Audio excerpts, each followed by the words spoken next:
Russia on the edge of collapse. The storm has begun. Ukraine's counteroffensive is tearing through enemy lines. Cities burn, command posts fall, and Putin's army is drowning in chaos. Donetsk is ablaze. The front lines are breaking, and the Kremlin can't hide the panic. Russia's nightmare Tomahawks aimed at Moscow, Washington, Kyiv, and NATO move in perfect sync while Moscow is pressured from all sides. Russian skies are falling, fleets are burning, and fear spreads faster than fire. Is this the end of Russia? All the details in our special edition of Hotspot. Ukrainian forces are tearing through the front lines in Donetsk. The battlefield is an inferno. Deep state analysts confirm Russian troops are retreating in chaos, losing entire units near Pokrovsk. The ground is littered with destroyed armor. This is the end of the Russian army. Our heroes reclaim every meter, turning enemy strongholds into smoking ruins. The occupiers suffer massive losses, morale is shattered, and panic spreads across their ranks. Meanwhile, desperate Russian forces try to move towards Zaporizhia, but they're being met with devastating resistance. Get the first details in our report. Watch now.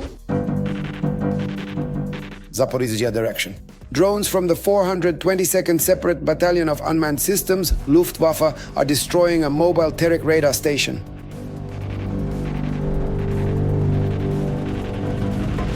This is not an isolated incident. In this direction, Ukrainian drones are destroying a huge amount of the aggressor's equipment. The partisan resistance group Atesh reports that the Russian army is having major problems with air defense systems there. Our sources in the air defense units of the occupying forces on the Zaporizhia front report a catastrophic state of their equipment. Sanctions, missile strikes by Ukraine's defense forces on repair facilities, and manufacturing defects have led to the mass failure of anti-aircraft systems, including the TOR-SAM systems. Due to a severe shortage of operational systems, the occupiers are forced to use tractors to tow the launchers into position. This practice makes the equipment extremely vulnerable and turns these expensive systems into easy targets. Atesh. The Russian army does not count its losses, as it is trying to get closer to Zaporizhia in order to strike the city and the logistics hub. And the city, with a population of over 500,000, is only a few dozen kilometers away. The situation will get worse. We have already seen bomb strikes on the city, and Russia is trying to get close enough to launch attacks with drones as well. Currently, the distance from Russian-controlled territory to Zaporizhia is about 35 kilometers. And every 5 kilometers will worsen the situation for the local population and for army logistics. Michael Koman, military analyst. To hold back the enemy and inflict unacceptable losses on them, Ukraine now needs military aid more than ever. Already this week, Finland will deliver a new package of military aid. Lithuania, Estonia, and the Netherlands will also provide funds for the purchase of additional weapons for Ukraine. And this is far from a complete list. All of this is within the framework of the Pearl program. This is the purchase of American weapons with funds from NATO partners. On October 15th, Pentagon Chief Pete Hegseth arrived in Brussels and demanded more weapons for Ukraine. At the meeting of NATO defense ministers and the session of the Ukraine Defense Contact Group Ramstein, he called on allies to allocate more funds for the purchase of American weapons. He emphasized that the Pearl initiative is aimed at bringing peace to this conflict. You achieve peace when you are strong, not when you use strong words or wag your finger in threat. You achieve this when you have strong and real capabilities that are respected by your adversaries. I believe that is exactly what NATO is doing. I believe that is exactly what the Pearl Initiative is about, which is why today we expect more countries to donate even more, to acquire even more, in order to equip Ukraine for a peaceful resolution of this conflict. Pete Hegseth, head of the Pentagon. As winter approaches, the Russians have returned to the tactic of mechanized assaults, especially in the Donetsk direction. This video shows drone operators from the 93rd Mechanized Brigade destroying the occupiers' armored vehicles. However, due to worsening weather conditions in the Donetsk region, the use of strike drones is becoming more difficult. The Russians are trying to take advantage of this, for example, to capture Vladimirovka and Sofiivka. These are small villages in the Donbass. During the offensive, they used 6 tanks, nearly 40 armored fighting vehicles, and 40 pieces of motorized equipment. Russian troops tried to break through the defense forces' lines, sending in equipment and infantry wave after wave. In the first echelon, mobile groups on motorcycles operated, followed by tanks and armored vehicles carrying airborne command troops. According to the Ukrainian analytical portal Deep State, the Russian army's offensive in Ukraine has slowed down by almost half since September. One of the most important factors behind the failure of the Russian army's offensive actions is the supply of weapons from our Western partners. That is why, for Ukraine, the initiative within the framework of the NATO countries' Pearl program for purchasing American weapons is very important right now. Every voice matters. Join our community, support independent journalism and help us bring you the truth from Ukraine. Become a member of Ukraine today. Join us now. The world is holding its breath. Tomahawks are nearly ready to strike. Trump's new statement has rattled the Kremlin, sending shockwaves through Moscow. Panic spreads as Ukraine locks onto its targets and Washington accelerates into overdrive. The missiles are on their way to the Ukrainian armed forces and the historic moment is just around the corner. When will the first launch ignite the sky? And what is Putin so afraid of? All the explosive details next. I think I've already made a decision regarding Tomahawk missiles for Ukraine. Two important phone calls in just one day between President Zelensky and former President Trump. And of course, this truly gives us significant signals and a profound sense of hope that with the immense and sustained pressure that President Trump diligently applied in the Middle East for the pursuit of lasting peace, he will in a similar and equally determined manner likewise pressure President Putin to decisively stop the ongoing and devastating war in Ukraine. I sincerely hope for this positive outcome and have personally spoken about this critical matter with the esteemed president himself. As a result, Trump threatened the Kremlin he would supply Ukraine with Tomahawk missiles. You know, I can talk to him. I can say, look, if this war isn't ended, I'll send them Tomahawks. I can say that. Tomahawks are an incredible weapon, a very offensive weapon. And honestly, Russia doesn't need this. They don't need this. Yes, I can tell him that. If the war isn't settled, we can do this. However, the US president did not specify whether an official decision has been approved regarding sending Tomahawk missiles to Ukraine. So what could this mean? Is Trump just trying to intimidate Russia, or is he warning them? This is happening primarily because today we learned that the United States is helping Ukraine choose targets for strikes. And this means that it's not just verbal coercion of Putin into peace negotiations, but these are already concrete actions. Therefore, I do not rule out at all that Trump can actually transfer Tomahawks. He's like that. He can actually do it. Trump probably expects that the Kremlin will eventually decide to make some concessions. But will he wait? The topic of Tomahawks causes us extreme concern. President Putin has already spoken about this. This weapon is special. It can be in a non-nuclear or a nuclear configuration. It has a long range, it's a serious weapon, but at the same time, it cannot change the situation on the front lines. And while the topic of Tomahawks causes some concern in the Kremlin, Lukashenko has settled everything. Well, of course, these missiles won't be flying into his country. I truly think that we really need to calm down significantly in this particular regard. I once said, perhaps even to you, that our good friend Donald possesses a certain very specific tactic for effectively handling the most pressing and urgent issues, first and foremost above all else. Wow, they're even sucking up to Trump calling him a friend. So who is closer to the potato magnate? Still Putin or already friend Donald? Lukashenko genuinely wants to regain a prominent position where he can confidently say, I am fully capable of doing this. I can effectively host important negotiations. I can engage in meaningful discussions with absolutely anyone. And I am such a truly great individual that I am indeed the primary negotiator. I can successfully bring them all together. I think that's what this is about. But the question remains open. Will the Kremlin's rhetoric change after Trump's statements? The Russian side continues to say that we are ready for a peaceful settlement, and we also hear that Trump still constantly talks about the need to sit down at the negotiating table. And from this we conclude that he still retains political will. But the Europeans, the Kyiv regime, demonstrate an absolute unwillingness to do anything in this regard. It couldn't have been any other way. Of course, the Kremlin will blame everyone around them except for their beloved selves. One precise strike on Novo Ogaryovo and everything will change. World politics will change. That's why I, like all of Ukraine, eagerly await these very Tomahawks. And the Kremlin's main character, Medvedev, is generally threatening Trump, stating that the transfer of missiles could end badly for everyone, including the US president. Putin's main task for Medvedev is to run around threatening everyone, so that if anything happens, he can say, he's just my deputy. So yes, he says, what do you want? Medvedev is consistently carrying out the specific tasks that President Putin himself set for him, and certainly not someone else. Therefore, yes, one must clearly understand that if he publicly states this, it absolutely aligns in its core message with precisely what Peskov also says. Those Russian media outlets got so worried. It seems they're concerned. Well, of course, they have nowhere to hide, unlike Putin. They don't even bother to hide it. They are more than just that. They have already marked specific objects on the map that can be precisely hit by these very powerful Tomahawks, you see. Look, objects of Russian military infrastructure within the range of Tomahawk cruise missiles in the Russian Federation. Putin will decide everything. And what else did you forget?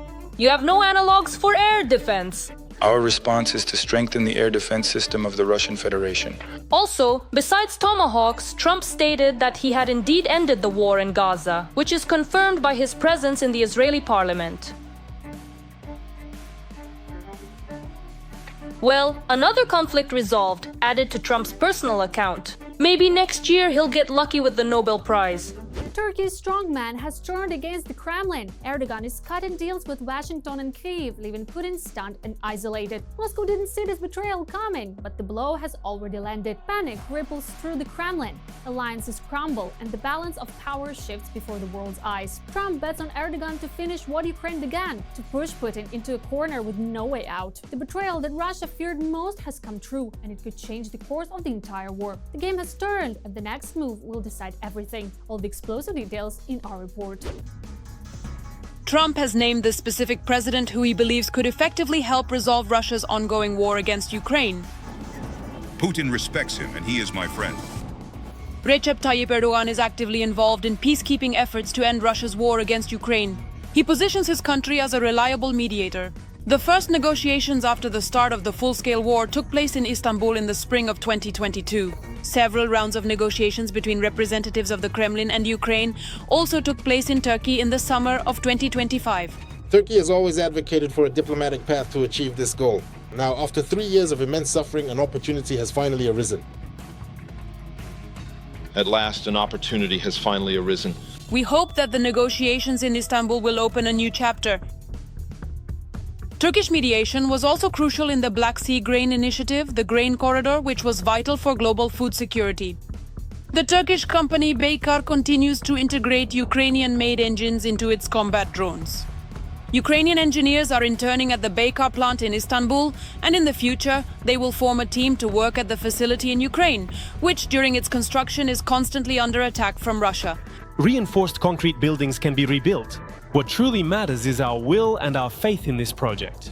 No missile can damage our friendship. Turkey's support for Ukraine is not limited to Bayraktars and mediation. We have demonstrated our solidarity with Ukraine in practice by providing concrete assistance in political, economic, humanitarian, and technical spheres. Turkey closed the straits in the Black Sea to Russian warships, which significantly limited the aggressor's capabilities in the southern direction and provided Ukraine with missiles with a range of 20 to 70 kilometers for destroying both moving and stationary ground targets. For 500 days, the Ukrainian people have been defending the territorial integrity of their country. The year 2025 changed a lot in Ankara's relationship with Moscow. The Kremlin feels the distancing of its old partner, realizing that Putin has fewer and fewer allies. And then another blow from Erdogan. By the end of 2028, Turkey plans to meet more than half of its natural gas needs through domestic production and imports from the United States. The Kremlin understands that for them, this means a loss of revenue and a reduction in Russian supplies to the European market. We won't run out of gas. We possess significantly more natural gas reserves than anywhere else in the entire world. We have it, but is it needed? But it's not just about gas. Turkey has implemented a decision to build 3 different types of military ships, which will take the country's navy another step forward. Turkey plans to develop one of the aircraft carriers together with Spain. In terms of size, it matches American nuclear aircraft carriers. In the summer of 2025, Turkey joined the drone coalition led by Latvia and the United Kingdom. Currently, the coalition already includes 20 countries providing Ukraine with military assistance in this area. In 2025, the coalition members pledged to allocate €2.75 billion in support of Ukraine and have already contributed €180 million to the Joint Procurement Fund. Just as we declared our rejection of the war 3 years ago when the conflict began, today we are determined to do everything possible to end the war through negotiations. In doing so, we continue our steadfast support for the territorial integrity, sovereignty, and independence of Ukraine. Turkey has declared its readiness to participate in the reconstruction of Ukraine. Projects are planned in the fields of energy efficiency, social housing, and water supply. Turkey is interested in ensuring that Ukraine controls the northern coast of the Black Sea and that Russia does not appear there. In addition, Turkey is interested in the reconstruction of Ukraine. It is a huge market. Moreover, Turkey sees an opportunity to intensify the development of its military technical industry, considering that it can receive additional resources from selling its weapons. All of this together creates a solid foundation for being interested in this process. Turkey, as a NATO country, was ready to send its troops to Ukraine to guarantee the implementation of peace agreements. Naturally, this initiative was condemned by the Kremlin.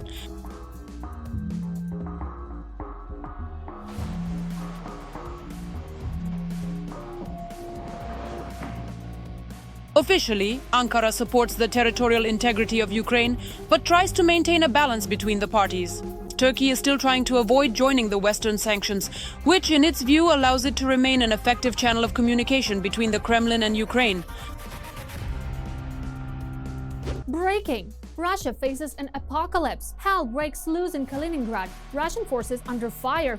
Sevastopol on high alert as a NATO strike looms. A shocking statement has set the world ablaze. The sensational plan is already on the table. Putin's fury erupted the moment he heard it. All the shocking details, watch now. Kaliningrad and Sevastopol will be destroyed in the first hours if Russia attacks NATO. This statement was made by the former commander of US Army Europe, Ben Hodges. If Russia were to attack Poland in 2025, the same way it attacked Ukraine, it would be destroyed by NATO air forces and the alliance's ground troops. You can be sure Kaliningrad would be eliminated in the very first hours. In the first hours, Kaliningrad would be gone. All Russian facilities destroyed. Any Russian military facilities in Sevastopol too. The general is confident that the alliance's response to an attack now would be immediate and devastating. But back in 2014, the alliance missed something important. NATO countries allowed Russia to remain unpunished for its aggression. If we go back to 2014, when the war began, Europe, the US and Canada generally supported Ukraine, but many countries were still too dependent on Russia for oil and gas supplies. People said, come on, don't dramatize it. Russia is an important country, it has nuclear weapons. And we then, back in 2014, couldn't make it clear that Russian aggression would not go unpunished. Even the Minsk agreements turned out to be a farce. No sanctions changed Russia's behavior. It had no respect for these measures. Moreover, Russia's behavior became even more aggressive. For example, Russian propagandists personally turned Kaliningrad into a springboard for military threats to Europe. This was done in particular by Russian propagandist and State Duma deputy Yevgeny Popov. This summer, he released a report from the missile ship Burya and veiledly threatened EU countries, saying, look, we have Kalibrs and they fly for more than 2,000 kilometers. You figure out where they can reach. Considering we are in the Baltic and the range of Kalibrs is approximately, give or take, 2,500 kilometers, you can easily calculate the possible strike zone. Against this backdrop, Hodges' words about the destruction of Kaliningrad in the first hours after an attack are not surprising at all. The complete and utter destruction of significant Russian military bases, specifically those located in Sevastopol and also in Kaliningrad, which was formerly known as Königsberg, is, in my considered opinion, a thoroughly and entirely adequate, indeed, a perfectly justifiable response to any potential and emerging threats emanating from the Russian Federation. Hodges' warning is not a hypothetical assumption. NATO has long been preparing for possible aggression specifically from Kaliningrad. In late September, Poland and Sweden, for example, practiced the defense of Gotland Island, a key security element in the Baltic region, which is located just 300 kilometers from Kaliningrad. These military exercises were designed to send a clear signal about readiness for joint defense in the Baltic Sea. Warning signals are also being sent to Russia by the current high-ranking NATO command. The commander of the US Army in Europe and Africa, General Christopher Donahue, also stated that the alliance could wipe out the Kaliningrad region in extremely short order. If such a need arises, he added that they have already planned everything.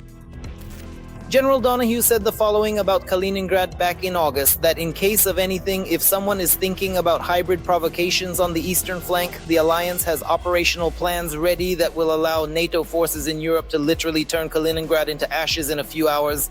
Well, Russian propaganda, of course, immediately went up the walls, started howling that it was a provocation, a direct threat, and so on.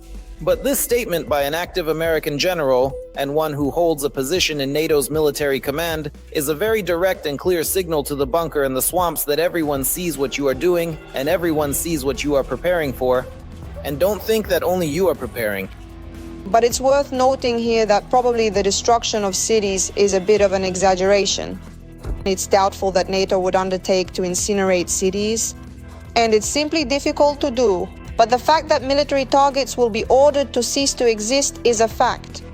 Talking about the destruction of cities in general is probably not necessary because, firstly, the terrain is quite complex, and secondly, it would require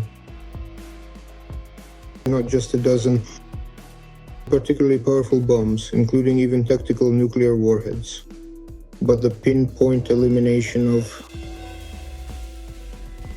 docks, extensive warehouses, numerous berths, and various military ships located there, all contributing to its strategic importance. It is a perfectly feasible task. In fact, Tomahawks will have plenty of room to operate. There are especially many military targets on the Baltic Sea coast. Aviation, communication troops, and repair factories are concentrated here, and Russia should think about the consequences. But is that in the spirit of the Kremlin? Shock! Russia's skies are collapsing. Planes are going down one after another. Humiliating takeoffs turn into fear disasters as the system fractures at the seams. Experts warn the equipment is failing and pilots are helpless. Has the end of Russian aviation already begun? Watch the full report to find out. Russians have destroyed yet another fighter jet with their own hands. A MiG-31 fighter jet has crashed in Russia. The disaster occurred in the Lipetsk region. The crew managed to eject in time. It seems Russia has a new tradition now. MiGs take off only to make a spectacular crash landing. The Russian Ministry of Defense confirmed the information, but of course did not name the cause of the crash. This is also a problem of the Russian military-industrial complex. There are issues with supplying spare parts, problems with maintaining the aircraft fleet, and accordingly the fleet itself. For the most part, these are already outdated aircraft of the Russian aerospace forces that have already exceeded their operational lifespan. That's why the accident rate among Russian aerospace forces aircraft is so high. But the most interesting thing is that this is already the fourth military plane to crash since the beginning of this year. The first was a Su-25. According to preliminary reports, the cause of the incident was a technical malfunction. A month later, in April, a Tu-22M3 missile-carrying bomber crashed in Irkutsk. And the same fate befell the third Su-34 fighter to crash this year. The reason was trivial. The landing gear failed to deploy. While the navigator was trying to revive the landing gear, time was ticking away. He ejected, but as they say, he landed on meaning alone. Even without Ukraine's help, Russians are quite successful at destroying themselves and their own equipment. But what is the cause of such disasters? It's a matter of comprehensive pressure from Western countries, primarily the United States. Accordingly, the European Union, through its comprehensive sanction packages, effectively prevents the Russian side from fully and completely supplying essential spare parts to the Russian aerospace forces, thereby significantly impacting their operational capabilities. I want to emphasize once again that this problem also exists in civil aviation. Moreover, at this particular point in time, all concerted attempts to successfully implement so-called import substitution programs have essentially and unequivocally failed. Kyiv. But wait, the Kremlin old man is convinced that everything is just fine with Russia's combat aviation. They even managed to share it. And now, despite the fact that we ourselves need combat aviation in the context of the special military operation, I do not believe that our aviation industry enterprises are oversized. Not only do we fully meet the needs of the armed forces of the Russian Federation today, thank you, but we also supply the necessary equipment for export. It is in great demand. At the moment, it should be noted that the Russian Federation has significantly lost its position precisely because of the inability to scale up production of the very latest advanced fighter jets and other related essential items for the operational needs of foreign partners. it should be noted that at the moment the so-called Indian contracts are at risk of falling through. Well, okay, maybe things are better with civil aviation in Russia? Today they're offering you flying coffins, and tomorrow you won't even have that. At least 4 million people will suddenly and unexpectedly lose the essential ability to get crucial medical care, receive vital life-saving cargo, or spend their leisurely summer on a warm, inviting seashore. But it seems not.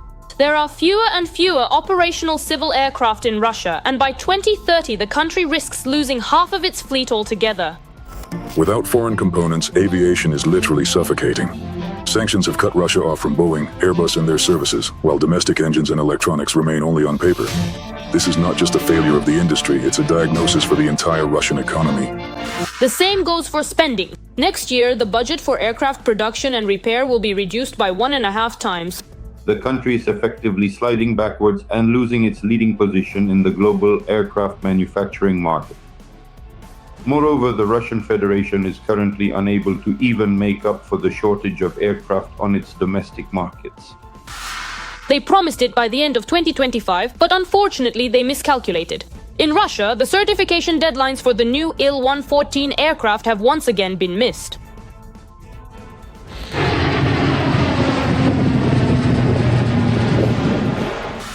But the reason for the delay, strangely enough, is a lack of components, resources, and technology. At this moment, that's all from me, Maria Farafonova. Even more hellish frontline news in our next episode. But for now, don't forget to subscribe and hit the like button. See you soon.